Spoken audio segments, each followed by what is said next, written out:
సుప్రీంకోర్టులో రాజకేశ్ రెడ్డి బెయిల్ ప్రస్తావనని supreme court reject చేస్తున్న నేపథ్యంలో ఫ్రస్ట్రేట్ అయిపోయి సార్ మాకు బెయిల్ ఇవ్వండి అని అడగటం వేరు. సార్ మాకంటే ఎక్కువ ఆరోపణలు ఉన్నాడు, వాళ్ళకి వచ్చినాయి కదా సార్ బెయిల్, ఎవరయ్యా మీకంటే ఎక్కువ ఆరోపణలు, ఇదిగో సార్ పలానా వాళ్ళు అని చెప్పిన స్పెసిఫిక్ గా అక్యూజ్డ్ నెంబర్లతో సహా పలానా అక్యూజ్డ్ 6 అండ్ అక్యూజ్డ్ 34 వచ్చినాయి సార్, కానీ మమ్మల్ని మాత్రం ఇంకా జైల్లోనే ఉంచుతున్నారు, మాకంటే వాళ్ళ మీద వచ్చిన ఆరోపణల గ్రావిటీ ఇంకెక్కువ, వాళ్ళందరికీ బెయిల్ ఎప్పుడో వచ్చేసినాయి అంటే ఇక్కడ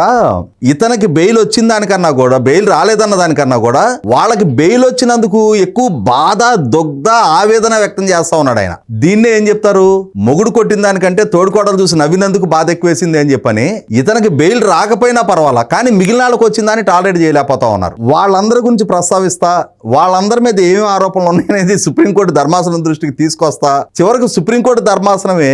మీకు బెయిల్ వచ్చే సంగతి ఏమో తెలియదు కానీ మీరు చేసే ఈ ప్రస్తావన మూలన వాళ్ళ బెయిల్ రద్దు చేయించేట్టున్నారు అని చెప్పని సుప్రీంకోర్టు ధర్మాసనమే ఆ విధంగా అభిప్రాయం వ్యక్తం చేయడం జరిగింది.